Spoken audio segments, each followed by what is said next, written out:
Pukul 2 dini hari. Lorong rumah sakit itu sunyi. Hanya suara roda berangkar yang berdecit pelan. Di ruang kecil berlampu redup, aku berdiri berhadapan dengan jenazah yang masih hangat. Namanya baru saja dipanggil terakhir kali di dunia.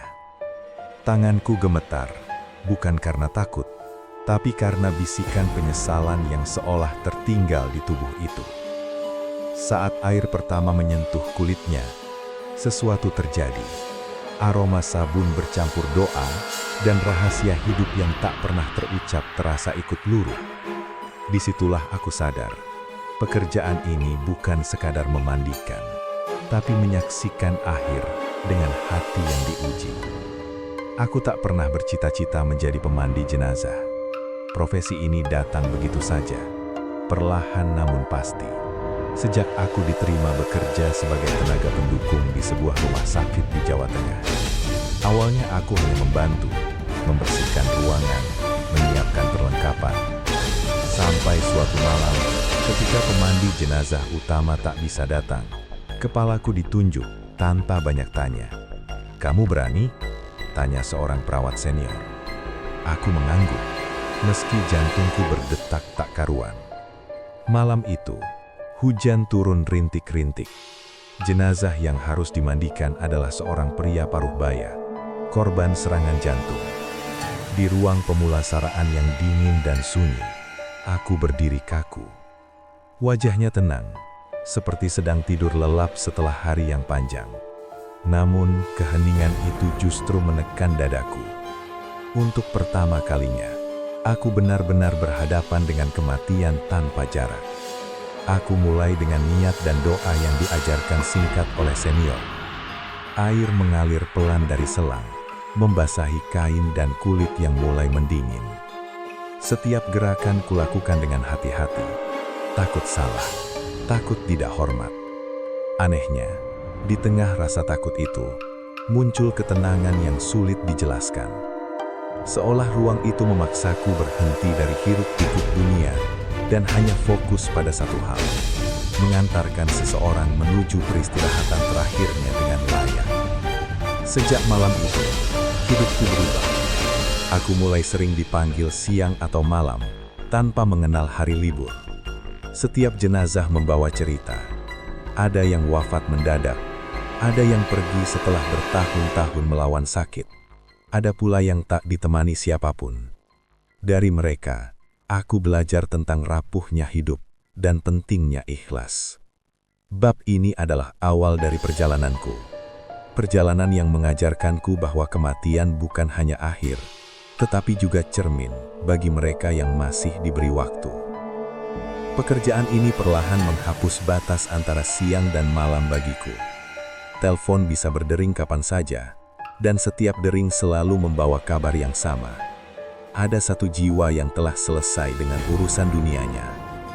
Aku mulai hafal bau ruang pemulasaraan, suara pintu besi yang ditutup perlahan, dan dinginnya lantai keramik yang selalu terasa lebih menusuk saat dini hari. Suatu pagi, aku dipanggil untuk memandikan jenazah seorang perempuan muda. Usianya tak lebih dari 25 tahun. Kecelakaan, kata petugas IGD singkat. Rambutnya masih panjang, kukunya bersih, dan di jarinya ada bekas cincin yang baru saja dilepas. Saat membersihkan wajahnya, dadaku terasa sesak. Terlintas bayangan tentang mimpi-mimpi yang mungkin belum sempat ia capai. Disitulah aku belajar, kematian tak pernah memilih waktu yang adil. Tak semua jenazah datang dengan tenang. Ada malam-malam berat ketika jenazah tiba bersama tangis keluarga yang pecah di luar ruangan. Teriakan, doa yang saling bertabrakan, dan tatapan kosong orang-orang yang ditinggalkan seringkali lebih melelahkan daripada pekerjaan fisiknya. Aku hanya bisa menunduk, bekerja dalam diam, sembari mendoakan agar mereka diberi kekuatan. Namun ada pula momen yang menguatkan. Seorang kakek yang wafat setelah lama sakit. Wajahnya tampak begitu damai. Keluarganya mengucap terima kasih berkali-kali. Seolah aku telah melakukan hal besar. Padahal aku hanya menjalankan amanah. Dari situ aku paham, bagi yang ditinggalkan, Proses terakhir ini sangat berarti. Setiap wajah yang pernah kumandikan meninggalkan jejak di ingatanku. Mereka mengajarkanku satu hal. Hidup terlalu singkat untuk diisi dengan kebencian dan penundaan. Bab demi bab dalam pekerjaanku bukan lagi tentang rasa takut, melainkan tentang penerimaan. Bahwa suatu hari nanti, aku pun akan berada di posisi yang sama, menunggu tangan lain mengantarku pulang. Semakin lama aku menjalani pekerjaan ini, semakin berat pula ujian yang datang. Bukan pada fisik, melainkan pada batin. Ada malam-malam ketika aku pulang dengan tubuh lelah, namun pikiran tak kunjung bisa beristirahat. Wajah-wajah yang telah kulihat seolah hadir kembali dalam keheningan kamar, menanyakan hal-hal yang tak mampu kujawab. Puncaknya terjadi pada suatu malam Jumat. Aku dipanggil untuk menangani jenazah seorang anak laki-laki berusia 7 tahun. Demam berdarah, kata dokter. Tubuhnya kecil, ringan ketika kuangkat, seperti boneka yang tertidur. Saat air menyentuh kulitnya, tenggorokanku tercekak. Doa-doa yang biasa kulafalkan mendadak terasa berat keluar dari mulut. Untuk pertama kalinya, aku harus berhenti sejenak, menenangkan diri agar air mata tak jatuh ke tubuh itu. Disitulah imanku diuji. Aku bertanya dalam hati, mengapa secepat ini? Mengapa anak sekecil ini harus pergi? Tak ada jawaban selain keyakinan bahwa hidup dan mati bukan milik manusia. Aku menarik napas panjang, melanjutkan tugasku dengan tangan yang kini lebih lembut dari biasanya. Dalam diam, aku memohon agar anak itu diterima dengan kasih yang sempurna. Sejak kejadian itu, caraku memandang hidup berubah. Aku menjadi lebih sabar, lebih berhati-hati dalam bertutur, dan lebih mudah mengalah. Hal-hal kecil yang dulu kupersoalkan, kini terasa remeh. Aku mulai rajin berdoa sebelum dan sesudah bekerja, bukan lagi karena kewajiban, tapi karena kebutuhan. Bab ini mengajarkanku bahwa menjadi pemandi jenazah bukan sekedar soal keberanian, melainkan kesiapan hati. Di ruang sunyi itu, aku belajar berdamai dengan pertanyaan yang tak selalu memiliki jawaban. Dan justru dari sanalah aku menemukan ketenangan, bahwa tugasku hanyalah menjalankan amanah, sementara selebihnya adalah urusan sang pemilik hidup. Waktu berjalan tanpa terasa. Tahun demi tahun kulewati dengan rutinitas yang bagi sebagian orang terdengar menakutkan. Namun bagiku justru menjadi ruang perenungan terdalam. Aku mulai mengenali diriku sendiri lewat kematian orang lain. Setiap jenazah seperti guru diam yang mengajarkan sesuatu, tanpa suara, tanpa nasihat panjang. Suatu siang, aku memandikan jenazah seorang lelaki yang semasa hidupnya dikenal keras dan pemarah. Beberapa perawat berbisik tentang masa lalunya, pertengkaran, hutang, dan keluarga yang jarang menjenguk. Namun ketika terbaring tak bernyawa, semua cerita itu luruh. Tak ada lagi perbedaan antara orang baik atau buruk. Di hadapanku, ia hanyalah manusia yang kembali kepada asalnya. Tanganku membersihkan tubuhnya tanpa sisa prasangka. Saat itu aku sadar, kematian adalah penyeimbang paling adil. Ada pula jenazah yang tak pernah dijemput keluarga. Malam itu, hanya aku dan seorang petugas keamanan yang menemaninya. Tak ada tangis, tak ada doa lantang. Aku berdiri lebih lama dari biasanya, melafalkan doa pelan-pelan agar ia tak benar-benar sendirian. Dadaku terasa sesak, membayangkan hidup yang berakhir tanpa satupun tangan keluarga yang menggenggam. Dari peristiwa-peristiwa itu, aku belajar tentang makna kehadiran, tentang pentingnya meninggalkan jejak kebaikan, sekecil apapun. Karena pada akhirnya, bukan harta atau jabatan yang diingat orang, melainkan sikap dan perlakuan semasa hidup.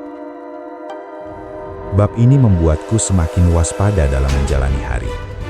Aku mulai lebih sering menyapa, meminta maaf, dan berterima kasih. Aku tak ingin suatu saat nanti pergi dengan banyak urusan yang belum selesai.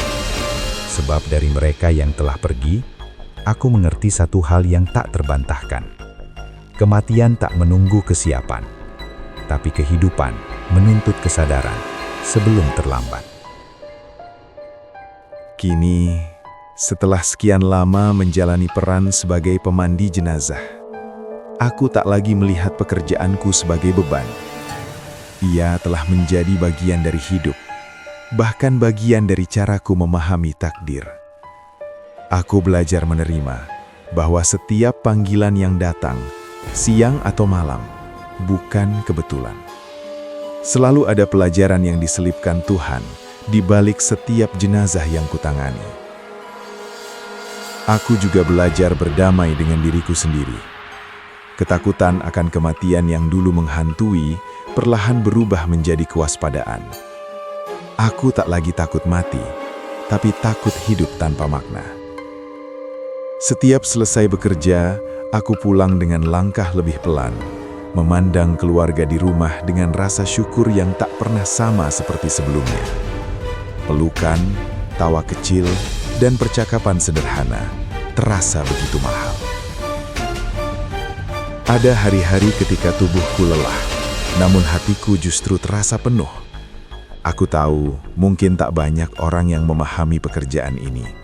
Tak banyak yang tahu apa yang kulihat dan kurasakan. Tapi aku ikhlas. Sebab di balik sunyi ruang pemulasaraan, aku menemukan kedewasaan yang tak pernah kudapat di tempat lain. Bab ini adalah titik di mana aku berhenti melawan takdir dan mulai menjalaninya dengan lapang. Aku hanyalah perantara, tangan kecil yang membantu satu jiwa kembali kepada Sang Pencipta. Dan itu cukup bagiku. Kisah ini bukan untuk menakut-nakuti, melainkan mengingatkan bahwa hidup adalah titipan dan kematian adalah kepastian. Apa yang kita tanam hari ini, itulah yang kelak akan kita bawa pulang. Jangan menunda kebaikan, jangan meremehkan waktu, dan jangan merasa dunia akan selalu menunggu. Ya Allah, ampunilah dosa-dosa kami, dosa kedua orang tua kami, dan dosa seluruh kaum muslimin dan muslimat. Lapangkan kubur mereka yang telah Engkau panggil, terangilah tempat peristirahatan mereka, dan kumpulkan kami kelak dalam keadaan husnul khotimah.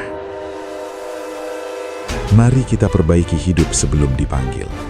Perbaiki sholat, jaga lisan, ringankan tangan untuk menolong, dan lembutkan hati untuk memaafkan, karena kematian tak pernah menanyakan kesiapan. Allahumma sholli ala Sayyidina Muhammad wa ala ali Sayyidina Muhammad. Semoga solawat ini menjadi cahaya di hidup kita, penenang di saat sakaratul maut, dan syafaat kelak di hari akhir. Amin.